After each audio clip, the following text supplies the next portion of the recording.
بسم الله الرحمن الرحيم.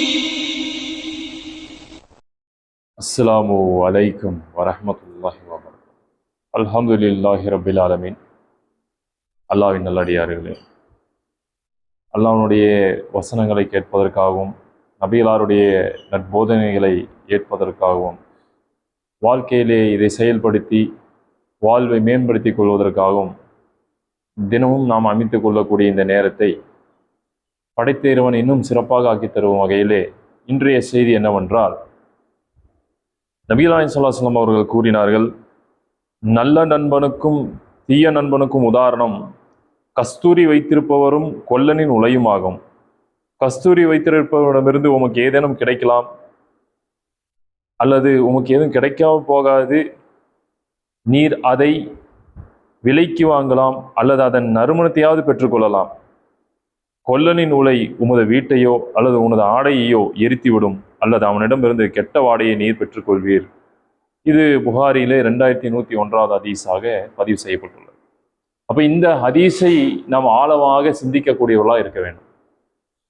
ஒரு நட்பு என்பதற்கு உதாரணம், ஒரு இலக்கணத்தை கூறும்பொழுது நபிகள் நாயகம் சொல்றாங்க, ஒரு கஸ்தூரியை விற்கக்கூடியவரை நீங்கள் ஒரு நண்பராக பெறுறீங்கன்னு வைங்க, இல்லை ஒரு கஸ்தூரி விற்கக்கூடியவர் உங்களிடம் வருகிறார் என்று சொன்னால் நீங்க என்ன பண்ணலாம், அந்த கஸ்தூரி என்கின்ற மனத்தை, இன்னைக்கு நம்ம அத்தர் வாங்குவோம் இல்லையா, அந்த மனத்தை அவங்களிருந்து பெற்றுக்கொள்ளலாம்.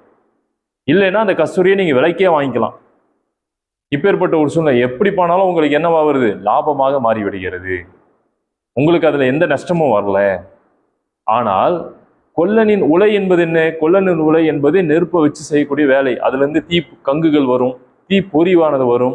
அது உங்க ஆடையும் என்ன பண்ணிடலாம், எரித்து விடலாம். இல்லைன்னா அந்த தீ கங்குங்கிறத வைத்து அந்த வீடும் கூட எரிந்து விடலாம் அப்படின்னு சொல்லி ஒரு உதாரணத்தை சொல்றாங்க. நம்ம இதற்காக உதாரணத்தை தேடி நம்ம என்ன பண்ண போறது இல்லை, இதே உதாரணத்தையே நம்ம எடுத்துக்கொள்ள போறது கிடையாது. ஒரு உதாரணத்தை சொல்றாங்க. இறுதியாக ஒருவேளை அந்த உலையிலிருந்து வரக்கூடிய நெருப்பின் மூலமாக வரக்கூடிய வியர்வை, அதனுடைய வாடையை கூட நீங்க நுகர முடியும் அப்படின்னு சொல்லி சொல்றாங்க. இதுதான் உண்மையான நிலை. நம்ம இன்னைக்கு இந்த உலகத்தில் இருக்கக்கூடிய நிலை என்னன்னு கேட்டீங்கன்னா, ஒரு உறவானது வளர்ந்து கொண்டே செல்கிறதா, அதோடு முறிந்து செல்கிறதா என்பதுதான் இந்த இடத்துல நாம் பார்க்க வேண்டிய ஒரு உறவு. அல்லாவுக்காக நம்ம செய்யறோம், அல்லாவின் பாதையில் நம்ம செய்யறோம். அப்ப அல்லாவின் பாதையில் நாம் செய்யும் பொழுது இந்த பாதைகளில் சென்று கொண்டு இருக்கக்கூடிய நாம் எந்த ஒரு நன்மையை செய்தாலும் அதை விரிவாக சென்று கொண்டு கூடிய இருக்கிறதா, இல்லது நம்மளை முடக்கக்கூடியதாக இருக்கிறதா என்பதை நாம் பார்க்க வேண்டும். அந்த நன்மைகளை விரிந்து நாம் செய்யக்கூடிய ஒரு மனப்பக்குவம் வருகிறதா, அல்லது நம்முடைய மனநிலையை அதை மாற்றுகிறதா என்பதை நம்ம பார்க்க வேண்டும். அப்போ நல்லா இன்னைக்கு சிந்தித்து பார்க்கிறோம். நல்ல நட்பின் மூலமாக உள்ளங்கள் விரிவடைகிறது என்பதை அல்லாவே நமக்கு சிறந்த வகையில காட்டி கொடுப்பான். எந்த வகையில காட்டி கொடுப்பான்? நீங்க ஒரு நல்ல நட்பை பெற்றுக்கொள்ளும் போது உங்களோட தொழுகையிலே எந்த பாதிப்பும் வராது. நீங்க ஒரு நல்ல நட்பை பெற்றுக்கொள்ளும் பொழுது அவங்க உங்களை தொழுகைக்கு அழைத்து வரக்கூடியவங்களா இருப்பாங்க, இல்லைன்னா உங்களுடைய தவறுகளை சுட்டி காட்டக்கூடியவங்களா இருப்பாங்க இந்த தொழுகையில, இபாதத்தின் அடிப்படையில. அப்போ இந்த மாதிரி ஒரு விஷயங்கள் காரணகாரியம் இல்லாமல் எந்தவித உறவு முறிவுகளும் வராது. அதே போல தீமையின் பக்கம் நீங்க சொல்லும் போது உங்களுடைய விரிவாக கூடிய நட்பானது என்ன ஆயிரும், முடக்கப்பட்டு விடும். அவங்களால உங்களுக்கு ஏச்சு பேச்சுகள் நிறைய வரும். உங்களுக்குன்னு ஒரு இமேஜ் இருக்கும் இல்லையா, ஒரு மனிதனுக்குன்னு ஒரு குணாதிசயம் இருக்குல்ல, அது மாற்றப்படும். அதே போல இன்னும் சொல்ல போகணும்னு சொன்னா, இன்னும் உங்களுடைய தன்மைகளிலோ உங்களுடைய வார்த்தைகளோ அல்லது உங்களை பற்றி புறம் பேசுவதோ, இப்படி ஏதேனும் ஒரு பக்கம் உங்களை பத்தி பேசிட்டு உங்களிடம் ஏதாவது ஒரு ஆதாயம் கிடைத்தால் மட்டும்தான் நான் உங்களுக்கு உதவி செய்வேன் என்ற நிலை வந்துச்சுன்னு சொன்னா அது கெட்ட நட்பு. அப்ப இது உங்களை நெருப்பாக இருந்து எரித்து விடும்னு சொல்றாங்க. இங்க மட்டும் கிடையாது, உங்களை நெருப்புக்கே கொண்டு போயிடும்.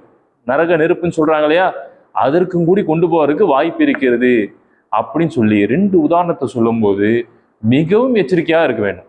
இந்த உலக ஆதாயத்திற்காக நாம் பழகி விட்டு சென்றோம் என்று இருந்து விடக்கூடாது. மறுமைக்காக நாம ஆதாயத்தை எதிர்பார்த்தவர்களா இருக்கக்கூடியவர்களா இருந்தோம்னு சொல்லப்படணும். அதுக்கு இன்னொரு ஹதீஸை நம்ம சொல்லணும்னா, நபி நாயகம் ஸல்லல்லாஹு அலைஹி வஸல்லம் கூறுகிறார், யார் அல்லாவுக்காக நேசிக்கிறாரோ, அல்லாவுக்காக வெறுக்கிறாரோ, அல்லாவுக்காக கொடுக்கிறாரோ, அல்லாவுக்காக மறுக்கிறாரோ அவர் ஈமானை பூர்ணப்படுத்தி கொண்டார். இது அபுதாவுதிலே 4681 ஹதீஸாக பதிவு செய்யப்பட்டுள்ளது. அப்ப எதுவாக இருந்தாலும் அல்லாவுக்காக இருக்கணும். நமக்கு ஒரு சிரமத்தை உண்டாக்கக்கூடிய நட்பை விட நம்மை தட்டி கொடுக்கக்கூடியவளா இருக்கக்கூடியவராக, இந்த நேரத்திலே நமக்கு தொழுகையுடைய நேரம் வந்துடுச்சு வாங்கன்னு அழைக்கக்கூடியவளா இருக்க வேண்டும். குறிப்பாக இந்த நன்மையின் பக்கம் அழைக்கக்கூடியவராக இருக்கும். அந்த மாதிரி ஒரு நட்பை நாம் ஏற்படுத்தி கொண்டோம் சொன்னா நமக்கும் அதோடைய பிரதிபலிப்பு கிடைக்கும். இல்லைன்னு சொன்னா தீமையின் பக்கம் நம்ம சொன்னா நாமும் அவங்களே போல மாறுறதுக்கு வாய்ப்பு இருக்கு இல்லையா? அதே தீமையான பிரதிபலிப்பு, ஃபசாது பேசக்கூடியவங்களா மாறி விடுவோம், இல்லை தீமையான பண்பு வந்து விடும், இல்லைன்னா பொய் சொல்லக்கூடியவங்க மாறி விடலாம், தீவிரர்களாக மாறி விடலாம், திருடர்களாக மாறி விடலாம், இல்லைன்னா ஏதேனும் ஒரு கெட்ட பழக்கம் நம்மிடம் வந்து விடலாம், போதை கடுமையாகி விடலாம். இப்படி ஏதேனும் ஒரு பக்கத்துல நம்ம மாட்டி விடுவதற்கு வாய்ப்பு இருக்கிறது.